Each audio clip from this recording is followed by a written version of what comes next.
Well, Dr Judith Brett, welcome to the NACON Australia podcast. Thank you for having me. Yeah, well, I'm delighted that you could join. You are recognised as an expert in liberalism in Australia. As we meet virtually, there's obviously been a big split between the Nationals and the Liberal, and there's all these debates about whether parties should be more liberal or more conservative, and oftentimes I don't think people even properly understand those terms. So I thought for our discussion, it might be useful to just look back on Australian history and three major prime ministers, Alfred Deakin, Robert Menzies and John Howard, and just try to work out whether what liberalism actually meant to those guys and the different strains of it and what it may tell us about the future.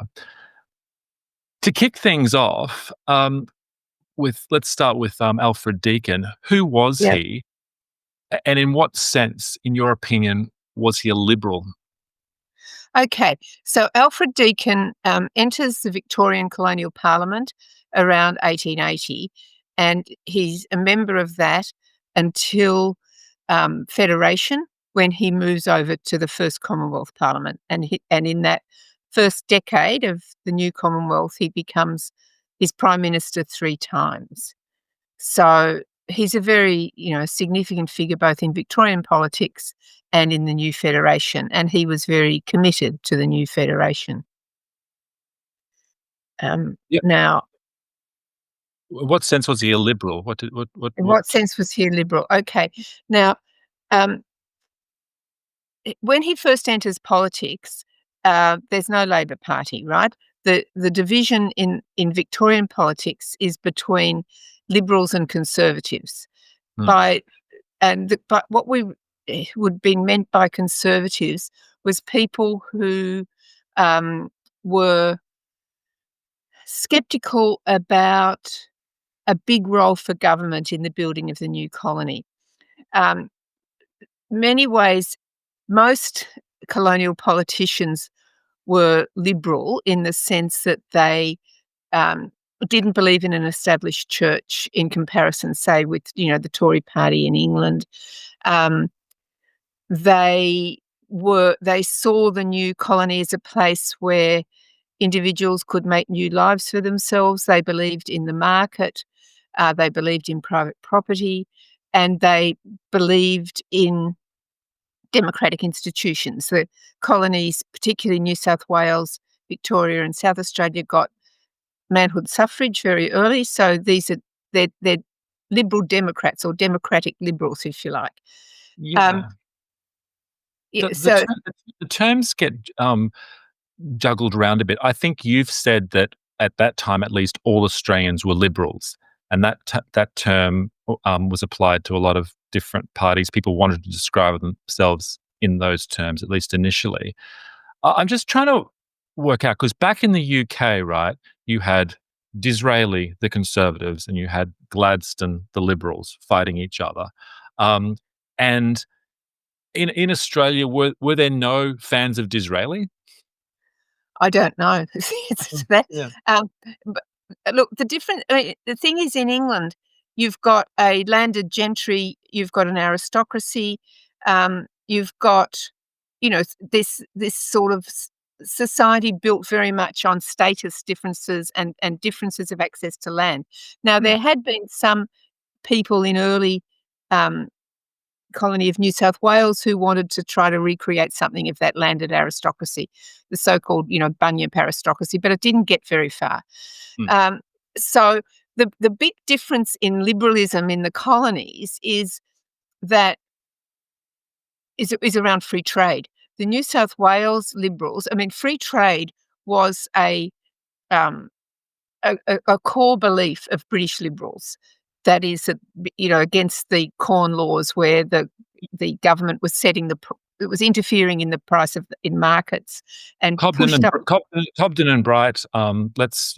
Britain engaged in unilateral sort of free trade with the world, which the Americans and Germans and other people didn't take on board, and the colonies, including Australia, were ultimately didn't continue with either, right? Yeah, but in the 19th century. They did, and the Liberals in New South Wales saw free trade as a core belief of liberalism, whereas the Liberals in Victoria embraced, under the very much influence of David Syme, who was the very influential editor of The Age, embraced protectionism as necessary to build the infant colony, for the infant colony to be able to build some of its own industries and for these industries, which we were talking about manufacturing, to provide employment for all the people who'd come out with the gold rush, and when the gold ran out, what were they going to do? They didn't have enough money to go back home. So that's a sort of a fissure in Australian liberalism, which to some extent, is still there, I think, in some ways, in the difference in the political culture of Victoria and New South Wales. Now, I was just going to say, at the end of the 19th century, there's a new strand of thinking that enters into liberalism, which we can call social liberalism. I mean, liberalism is effectively about the individual and how the individual is able to live their life, what choices they have, what freedoms they have. Now, classical liberalism has a very much of a focus on the market and the freedom of relations within the market, particularly between employers and employees. The people selling their labour should be able to get the best price, and people buying the labour should be able to get the lowest price, if you like. Now, at the end of the 19th century, under the influence partly of Christian thinking, social liberalism develops, and social liberalism says, well, the individuals are not born into equal circumstances. It's not a level playing field. And so if all individuals that have the opportunity to develop their skills and God-given potential, then it may be that the state needs to intervene in the market and provide the circumstances in which they can do that. And so something like the provision of education, the development of laws to regulate labour, and these are all happening at the end of the 19th century, and Deakin very much signs up to that. He gives a couple of Sunday afternoon talks where he, under the title, What is Liberalism? And he says, well, we can't embrace classical liberalism anymore, where it's just about the freedom of the market, laissez-faire, anything goes, because that actually doesn't enhance the freedoms and liberties and life potential of a large proportion of the population. We have to embrace social liberalism, and the state has to be able to intervene in the market. Yeah.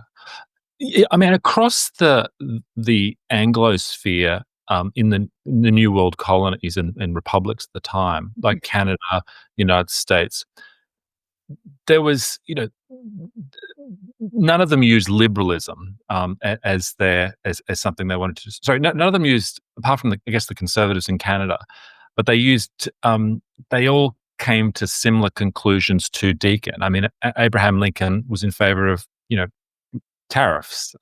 So was John A. Macdonald in Canada. The New Zealanders came to the same conclusion. Sometimes I feel that the Australian historians think that was just a uniquely Victorian, parochial phenomenon that people were engaged in. But these guys, including David Syme, they were reading stuff that was in the ether at the time, right? So it wasn't simply an odd Australian idiosyncrasy, right? Yeah. So I mean, Edward Wakefield, who is the sort of thinker behind the colony of South Australia, he said, new societies need ample government. That is, the government has to be there to help build the institutions, build the infrastructure. Now, one of the things in Australia is, because Australia is not a particularly fertile land, and because the distances were great, government took on the responsibility of building much of the infrastructure, which is different from the United States. So the railways, for example, which are being built in the second half of the 19th century, are being built by government. Government is borrowing the money from the overseas money markets and taking on those responsibilities. It's building the roads.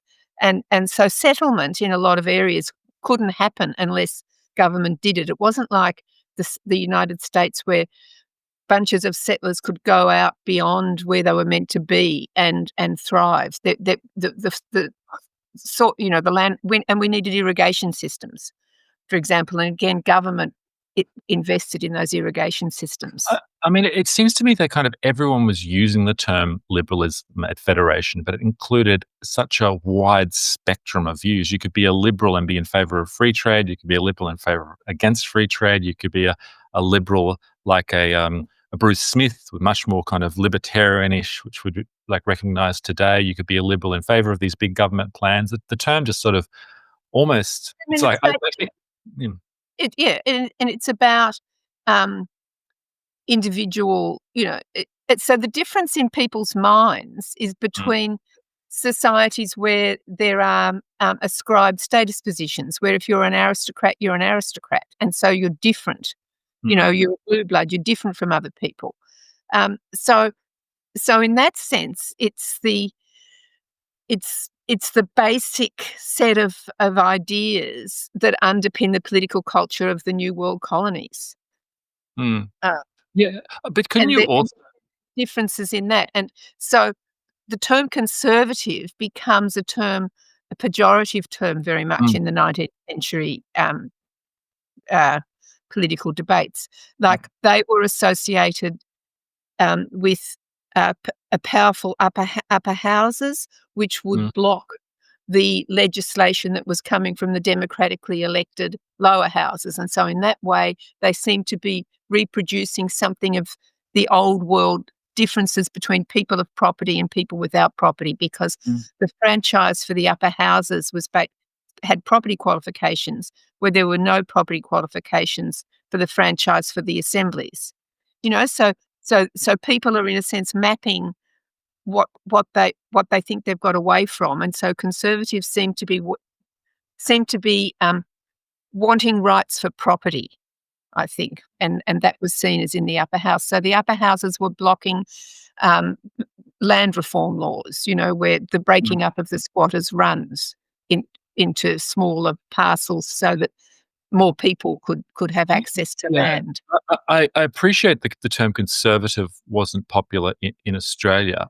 I kind of think, though, that while Australia wasn't adopting the Disraeli promotion of the aristocracy and the strength of the House of Lords and the established church, there were other strains which were present here, even though they weren't given the name conservative, like Disraeli's focus on nation building and improvements for the working class, and even expansion of the franchise. I mean, famously, he got behind that and had the Conservatives form a connection with the working class. I just sort of feel like we already had manhood suffrage. Yeah. So nobody's arguing for it. It's there. Yeah, but beyond that connection with the between with the working man, it's hard in some ways that federation settlement, which is established, right, with restrictive immigration, tariffs, and centralized arbitration with the labor market, to neatly square that with sort of Gladstonian or classical liberalism. So the term's been expanded well beyond what it initially used to mean. And I always like to say that term from that movie, The Incredibles, if everyone's special, then no one's special. Well, if everyone's a liberal, then, what does it actually kind of mean in those But then what happens is that the Labor Party emerges in Australia, and it emerges very successfully and it has power very early. So it's decades ahead of what's happening in England. And so that means that the established political elites, if you like, which, share a broad liberalism, have to figure out where they stand in relationship to the Labor Party. Now, the Labor Party in many ways shares a lot of the assumptions, the political assumptions about the opportunities of the new world. But the big sticking point, and this is particularly relevant to Deakin that you asked me about before, is that the Labor parties have a sort of collective organisational structure where if you become elected as a member of parliament, you're bound by caucus decisions, and you're bound by the policy that is developed in the party organisations. That Mm, is, the difference then is the Labor Party is an externally formed party, and it's sending its representatives into the already existing parliament, and it wants to make sure that when they get to the parliament that they actually stay true to the organisation that's actually sent them mm, there. Whereas the established parties are what we would describe as internally formed parties. They're effectively parliamentary parties, and they've traditionally given their representatives a degree of freedom of judgment. They're not necessarily bound by mm. external party views. And they're a formidable force, and they had a radical element to it, and that prompted the kind of a cooperation between the anti-socialist right, the liberalish types and the nationalist types and the protectionist types. They all decided that despite our kind of differences, we need to stand against this new political Well, they force. have. I mean, the thing is that the Deakin's Liberals are in the middle, so Mm, you've got the New South Wales, call them Liberals, who decided to call themselves anti-socialist, and mm, socialist meant giving a greater role for government in the management of the economy, and in mm, particular, um, and I was going to say supporting arbitration, but George Reid supported arbitration as well. mm, But anyway, giving a bigger role for government, and particularly government-owned enterprises. Um, but what was happening was the Labor Party's electoral power was rising very quickly, and the Deakin's Liberals they held the seats, like the working class seats in the inner city, which were and they were being beaten by Labor. So it mm, was actually a matter of political. There was there was an electoral logic to what was going on. mm, That that and when they did join together in 1909 with Fusion, in some ways it was too late. I mean, like Deakin thought there was an election coming up in 1910. He thought that their joining together would mean that the Liberals, and they called it the Commonwealth Liberal Party, that they would win, but they didn't. And Labor won, became the first majority government in the new Commonwealth. mm. Yeah, there was such a fluid time, politically speaking. And back in the UK in 1906, I mean, the British Liberals earned a thumping majority. It must have seemed like the way of the future from Australia. That They Liberal, didn't have a Labor Party like we did. no, They did. yeah, I mean, they didn't have a strong Labor Party. yeah. Well, but that we were ahead of them in that respect in the Labor Party tradition. But it came, and then ultimately in the UK, the Labor Party sort of wiped out the British Liberal Party in its entirety. We'll kind of probably to viewers think while labouring this, but those early federation debates about trade and immigration and nationhood, nationalism, I think actually are very relevant to sort of the debates that people are having today regarding, Trump's tariffs and concerns about mass immigration and what it means to be a nation state in this sort of globalized era. So I actually think, I mean, in some ways, while it was of interest to historians, that federation period, I think, was sort of looked down upon a little bit because everyone thought, oh, once we got to the 70s and this new, liberal era had arrived, everything before it was sort of a bit stuffy and antiquated and backward. But now it's actually become a lot more interesting and relevant because the same debates are re-emerging. Yeah. I mean, do you agree with that sort of general sort of I'm not quite sure what you're getting at, really. Okay. Well, well, Um, well, well, well.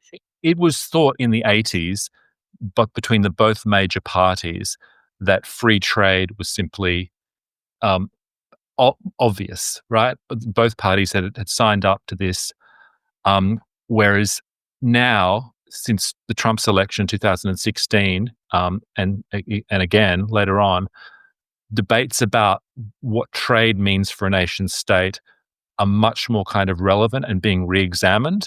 Yeah, And yeah, so if you go back to those early federation debates, many of them actually did have a very strong kind of understanding. I mean, David Sim, Syme, he was fluent in this sort of discussion about trade and nationhood and the trade-offs involved in the same way that I don't know, people like Orrin Cass and in the United States and others are talking today. So it's sort of everything old is sort of new again in a way.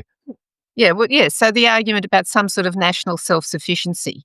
Yeah, yeah, Um, that type of yeah, thing. Yeah. yeah, yeah. Um, Which, um, I mean, given that we've given up most of our manufacturing industry, it's a challenge. I mean, that's something that obviously the current Labor government, with its Future Build built Australia. built in Yeah. Australia sort of policies is re-looking at.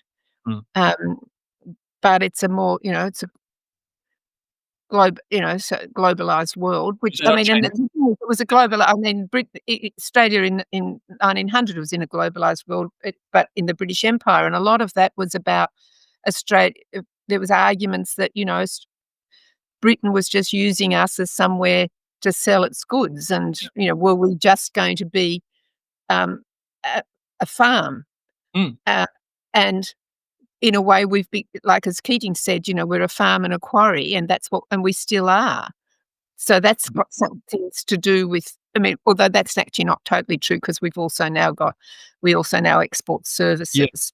but there was a focus at that time that a nation required an industrial base of some capacity, and that we shouldn't be simply Britain's a grazing ground for Yeah, yeah. produce, because respectable nations needed their own capacity, and so we put tariffs on Britain. Not as big a tariffs as on other people, but that's what we did, and we were concerned about them dumping That goods was on. also the nation needing an industrial base was also that the nation needed jobs for people, and Mm, that the sort of pastoral industry that we had, which some people, I guess, argued for, um, wouldn't have employed very many people. There would have been wealthy landowners, um, and rural labourers. It wouldn't, and there were all these people here. So mm, there was pressure, say, particularly on the Victorian government in that way, to find jobs for these people. So the protection is it's nation building. There was a commitment throughout the 19th century and the 20th century too, to building, and there still is, to mm. building the population. And if you're going to bring people here, you have to have jobs for them. And Yeah. the agricultural economy was never going to provide enough jobs for the sort of vision they had of a nation. Yeah. Let's move forward to Menzies. I mean, by the time he helped form the Liberal Party of Australia during the Second World War, Yeah. the British Liberal Party had been wiped out. It was no longer existing. And so I just think, politically speaking, if you read between the lines, he wasn't actually trying to recreate an Australian version of the British Liberal Party of the 19th century, even though he took the name. You'd accept that, right? But he takes the name from Deakin's Liberal Party of Mm. 1909.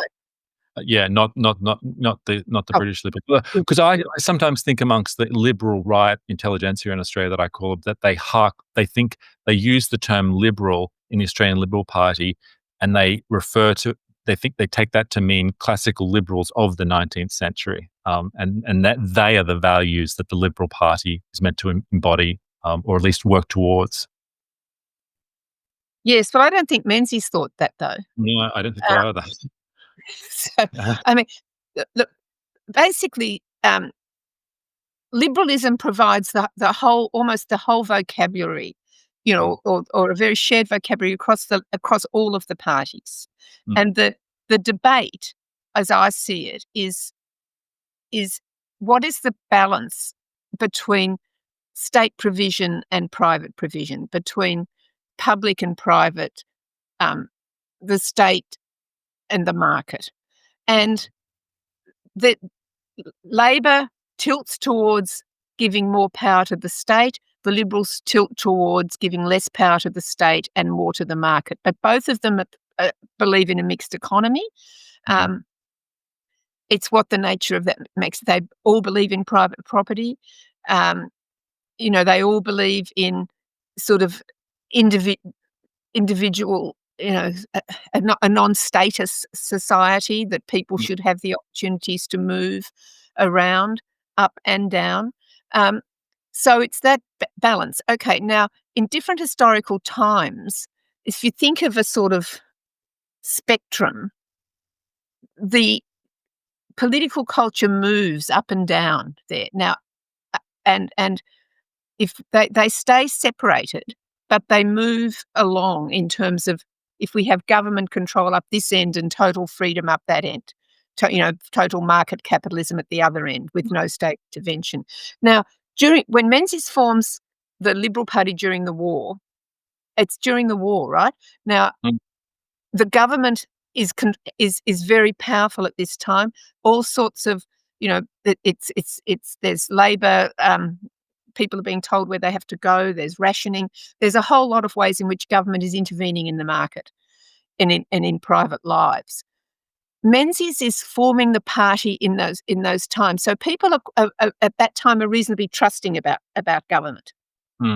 Also, after the Depression, there's now full employment. People notice, and people like that. Lots of people, had terrible time during the 30s. The other thing that happens in 1946 is that the Labor government puts a change to the constitution that the federal government be able to have the capacity in the area of social welfare, which had previously been the province of the states, and that is passed. So people are expecting government to do more than they have in the past, and Menzies has to adjust. Like when Menzies forms the Liberal Party and he says, we're going to be a Liberal Party, not a Conservative Party. By conservative, he's referring back to the way the non-Labor parties in the Depression actually were very reluctant to help people. They stuck to honest finance, which was that governments should balance their books. Now, Keynesianism is starting to be accepted during the war, which is that governments should intervene in the economy to manage demand, and the promise is there that will create full employment, and that will stop us falling into the sort of depressions that happened in the 30s. So he has to he embraces Keynesianism, and he embraces a bigger role for social welfare in that time, and so what he's doing is trying to create a party which takes on some of this new confidence in government, and yet stays differentiated from Labor and particularly the very sort of planned economy that Labor was projecting into the post-war future. But it wasn't just the war, right? Because in the pre-war times, and probably from an early age, he believed he was a protectionist. There's sort of this tendency amongst, again, some of the liberal right in Australia to try to pretend that Menzies was really this sort of classical liberal, but he was just hemmed in. No, I agree. I agree. But so he's a protectionist. Yeah, he was, and defended that, while he was premier and the rest of it. He was an immigration restriction, just very much concerned about ensuring the, ethnic homogeneity of Australia. He, in The Forgotten People, he says, we are not meant to return to the old and selfish ways of laissez-faire. The function of the state will be much more than merely keeping the ring within the competitors will fight. Our social industrial laws will be increased. There will be more law, not less, more control, not less. I mean, that today would make sort of most Liberal Party members bristle a bit. Yeah, well, things then shifted quite a lot. I mean, the economy shifted, but yeah, I mean, Menzies, in Paul Kelly's book on the Australian settlement, he accepts all the tenets of the Australian settlement, and protection increases under his government because he is committed, as Labor was, to building or expanding Australia's industrial base, so we get the car industry and white goods industries, and these are all built behind protective tariff walls, and that they all stay all through Menzies' period. He's committed to the post-war migration program, but to it being ethnically and racially restricted. So he stays committed to white Australia right till the end of his life. So he's committed to, he doesn't question the arbitration system at all. Yeah. Do you think it would be any different? I mean, if I look around again the Anglosphere, all the centre-right parties, Canada, the major one is the Canadian Conservative Party. In America, and their opponents are the Liberal Party of Canada. In America, it's the Republicans who routinely describe themselves as conservative and deride their opponents as liberals. In Britain, it's the Conservative Party. And then again, harking back to the 19th century, it used to be their competitors used to be the Liberal Party. And it seems to me that Australia, Liberal Party types make a lot of the name, but actually when they mix with their, centre right buddies around the rest of the world, it's not as though people are like, oh, you're liberal, you're an odd man out here. Because you believe in different things to us, or do you think there is something fundamentally different about the Australian Liberal Party compared to some of those other centre-right parties around the world? Well, look, I think then what happens, because we were going to talk about John Howard as well, We'll get there. is that neoliberalism is very different from Menzies liberalism, and if you're talking about those centre-right parties around the world now, neoliberalism has come along as something which has transformed a lot of that sort of and certainly transformed the liberal thinking in Australia.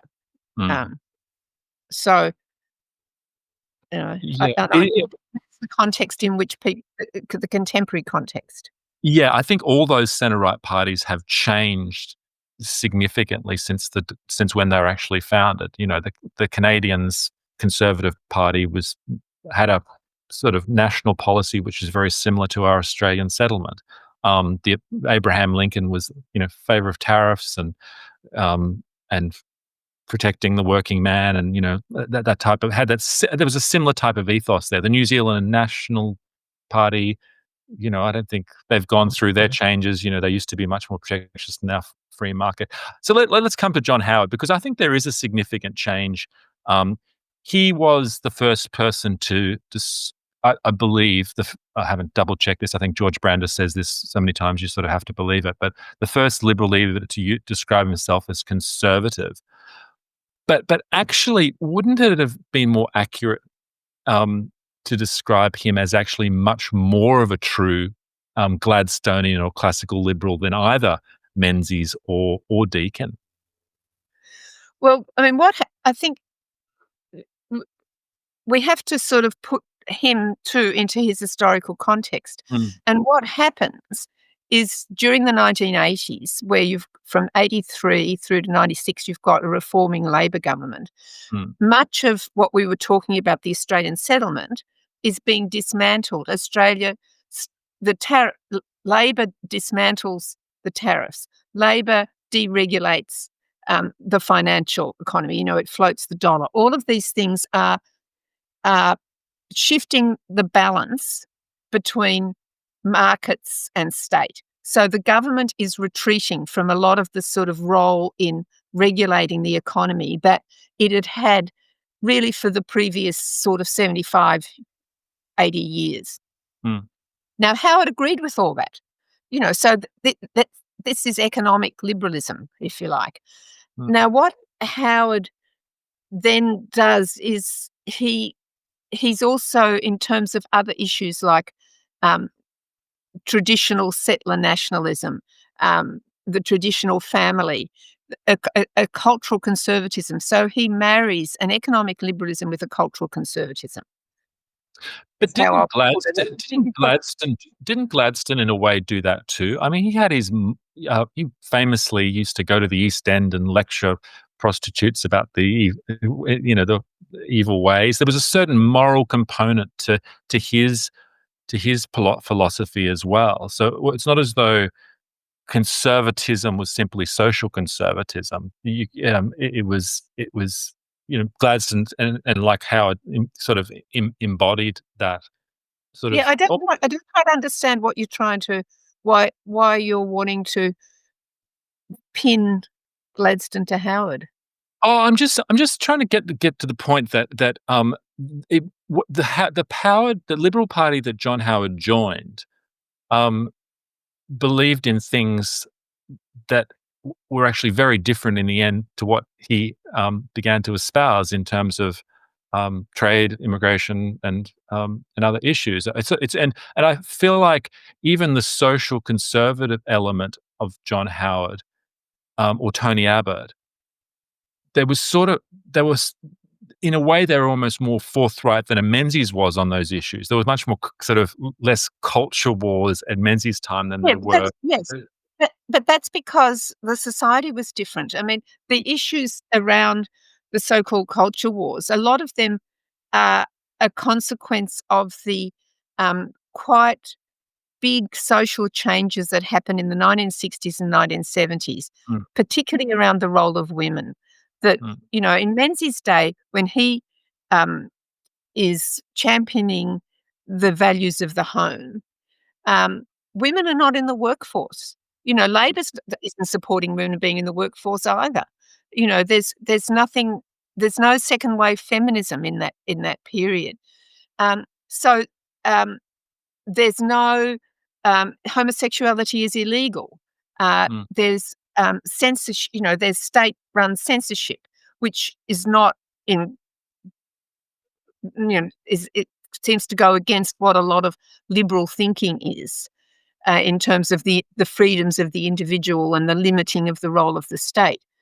mm. So it's so that so those they're not even sort of political issues. Neither Labor nor Liberal are using those. Well, There's even Labor, I guess you could make the argument, was probably more socially conservative in some ways than Well, that they share. Well, I don't know that it's more. I think mm, they're both very socially mm, conservative, and mm, it's a fairly socially conservative period. mm. And these are not issues of public debate. Yeah, Now, interesting. as the '60s happened, I mean, there is the beginnings of public debate, but they're happening outside of the parties.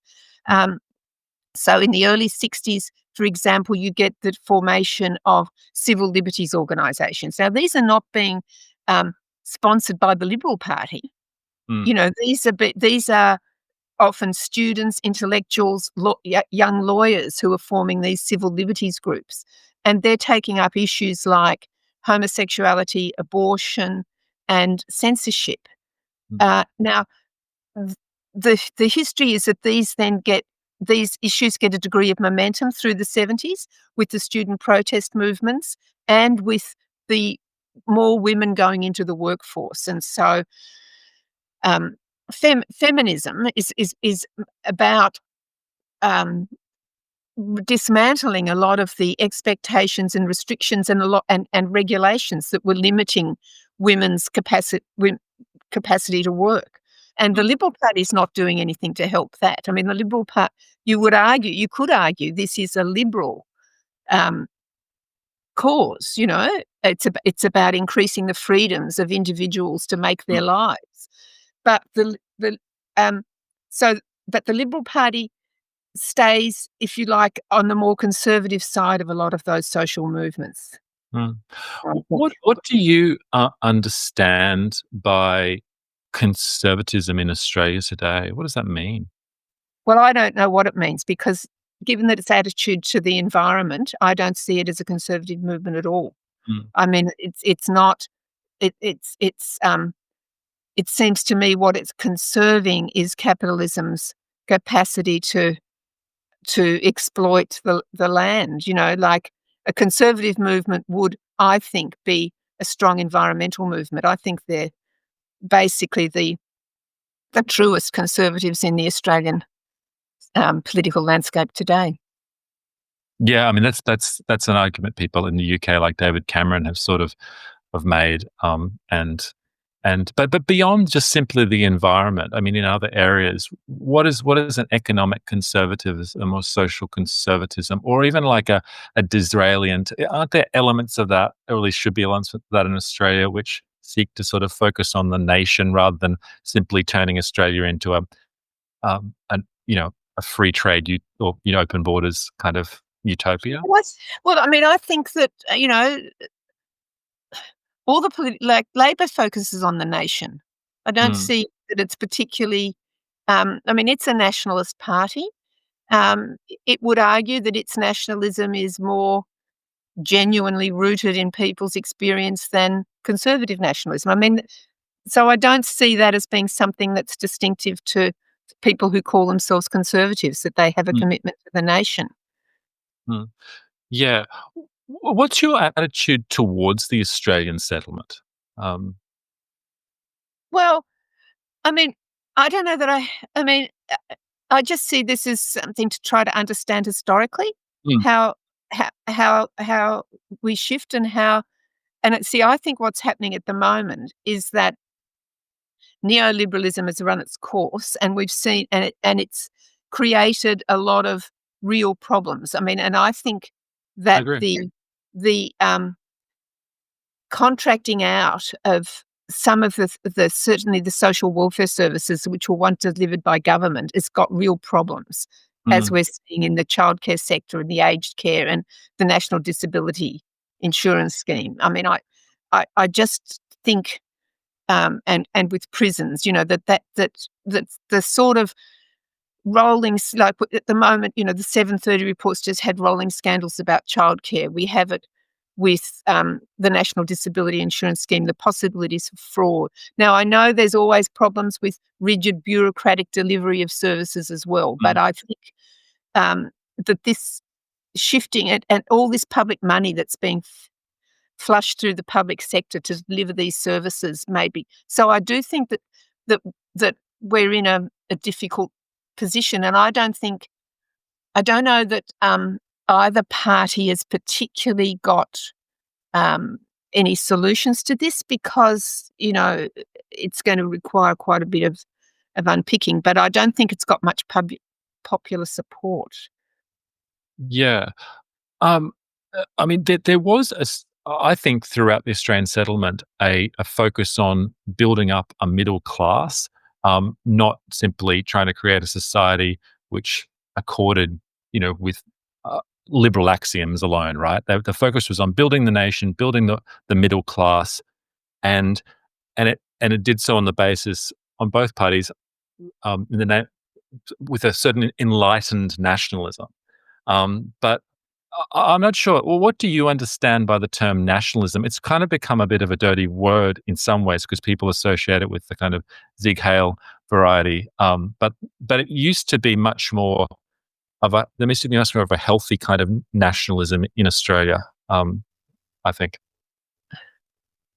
Well, I mean, I suppose what I feel is that nationalism is about living on a shared territory under a shared political structure, Mm, right? And so there's a sort of there's a community of fate mm, under that government, I think, and so that the combination of the government and the territory creates a political community, and that political community has to work out ways of resolving its differences and its conflicts of interest and value, and providing a decent life to all the people living on that bit of territory. That's what I yeah. think. Yeah, and I mean, it seems probably Menzies' most controversial sort of policy is the White Australia policy, and it seems to But look, me that's that not just Menzies' policy. Everybody thought that. Cornwall thought that. yeah, You know, sure, sure, it was a taken for granted understanding, and so yeah, that was adding into that commonality, a commonality of heritage and ethnicity.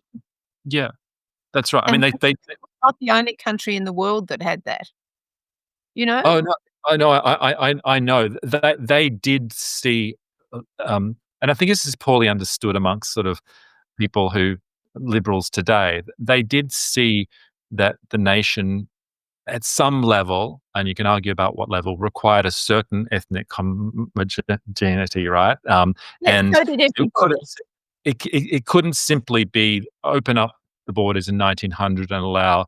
It would have been said in an article.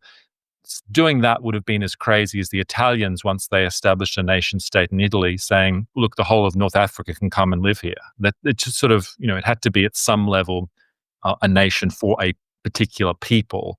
And then once we had had like 70 plus years of that, you know, you can be a much more kind of accommodating, and that has been a success in many ways, and there've been, challenges in some ways, but you can manage it. But I feel like that initial kind of philosophy about nation building that Menzies and others and Deakin, um, espoused and believed, has sort of been lost in modern times.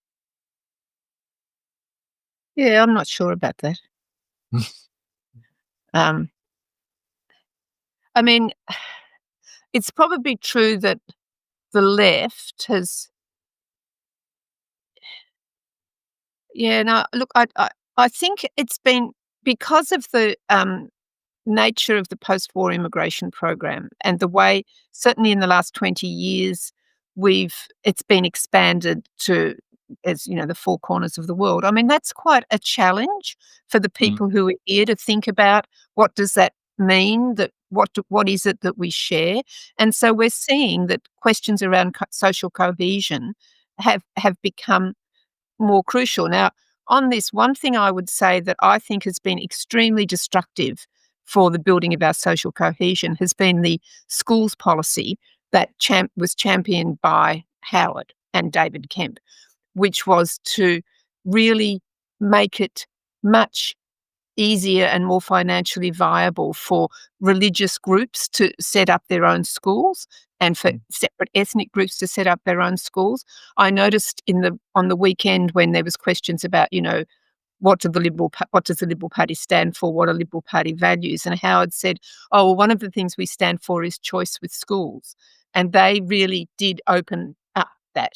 And mm, I think that's been extremely well. It's been one of the things that undermines social cohesion because it seemed to me when my children were at school in the 80s and 90s that um, the public school system was one of the great agents of making multiculturalism work because the mm, kids were at school together and the parents. There's something about when you see parents with their children, whatever color, whatever language they're speaking, you feel a really strong visceral bond with them, and mm. that's not happening as widely as it used to. Um, and that's been driven by a liberal commitment to choice and expanding private provision versus public provision. And I think it's been actually quite detrimental to our social cohesion. Interesting. If You kids, talk if about- more Muslim kids were in the schools, we mm, wouldn't the sort of Islamophobia that we're getting. If more Jewish kids were in the schools, we wouldn't have these things because people would know that these were human, flawed, mixed human beings just like themselves. But you wouldn't be up for sort of the Catholic system and some of the other existing systems that were in place for a long period of time? Wouldn't be hostile to those. It's just the sort of No, complete. I mean, I'm not. I don't support them either, but they're there. But Yeah. and the other schools, but it's been expanded. And the thing about the Catholic system is that actually it wasn't. 'Cause there's a lot of different ethnic groups who are Catholics, Mm, so it actually probably wasn't as damaging to multiculturalism as I think the Islamic and Jewish schools and these small Christian schools have been. You know, um, a lot of Italians were there, a lot of Filipinos, there's an ethnic mix. But I don't think the Commonwealth government, I don't think the government should be dismantling these schools, but I also don't think it should be supporting them. I think it should be funding a an attractive, um, strong public education system. And if people choose to not use that, that's fine. mm, But I don't think we should be funding it. And I think the inequality that's now between the lowest public schools and the best funded private schools is really damaging to social cohesion as well. And the interesting. Liberals have fostered that. And I don't see why that's not a conservative sort of Mm, policy because conservative, wanting to, well, as wanting to hold the whole thing together, and the Liberals under Howard have allowed inequality to really increase, and we can see that as well in the housing crisis that we've mm. now got, and that's can be sheeted home to Howard and Costello. Yeah. I don't I mean, think that that we can see it as based on liberal things, that's been about, wanting return for capital. And so what we've got now is a society in which the rewards of work aren't sufficient to give you a decent life. It's the reward.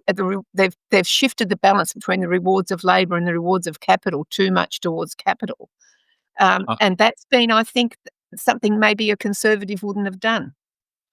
I agree. In fact, I think I'll have an article in the Spectator saying today or tomorrow saying something similar to that.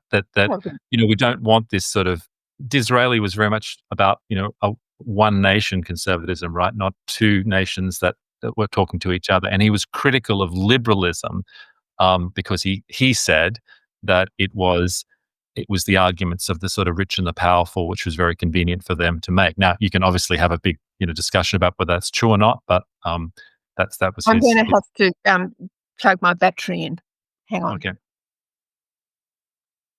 So maybe to conclude, if an Alfred Deakin was alive today, somehow transported from the past, and he looked around, what would apart from the sort of incredible development that's occurred since that time, what would he be at place in the modern Liberal Party? Do you think would he feel at home, or would he have violent disagreements with some of the policies and recognise some of the same issues that he was dealing with then, and maybe have a different response? Sorry, hard questions. I just find these sort of ideas of shifting people out of their historical context a century into the future, I just don't think they work. I'm sorry. I think the problem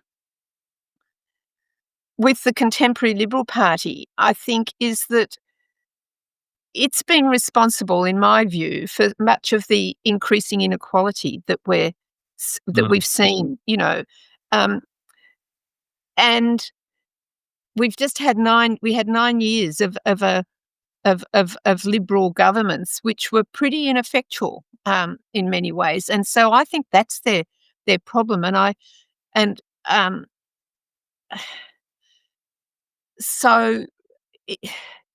they have to really think hard about they're still fighting as if there's a strong union movement. They're still wanting to support the privileges of capital, and I don't think Deakin would have ever done that. Deakin was, and neither would have Menzies. Menzies was not particularly enamoured of many in the business world.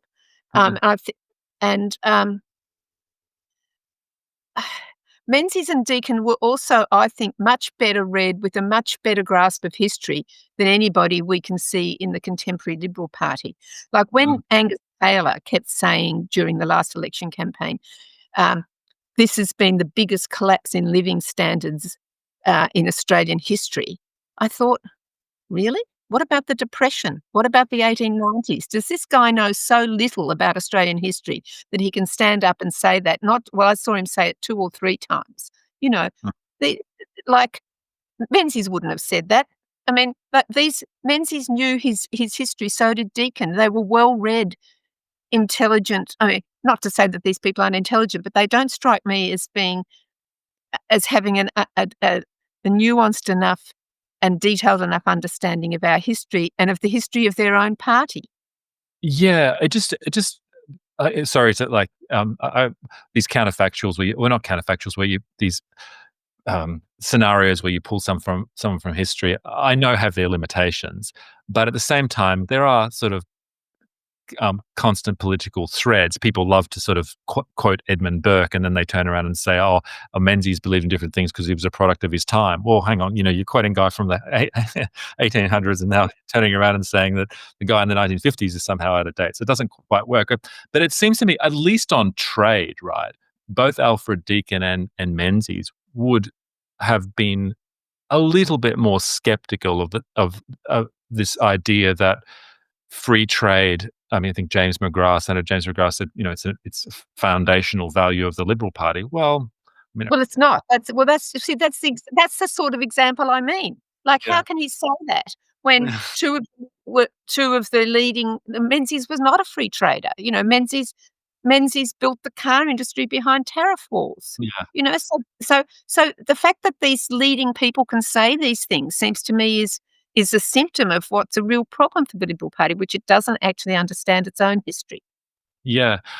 Well, Judith, there's all lots of different sort of debates, and what do we have? Hopefully, I've asked a few hard questions, and I've enjoyed the discussion with you. If people want to find out more about you and your work, I mean, you've written a great book on Alfred Deakin, which I enjoyed, and he's a fascinating character, and probably, I mean, I was joking to a friend the other day. People are making fun of Susan Ley being into numerology or whatever, but he was into some pretty interesting stuff as well, spiritually speaking. So and was probably he was not quite a hipster, but he certainly had a kind of romantic kind of edge to him as well. So He was yeah. yeah.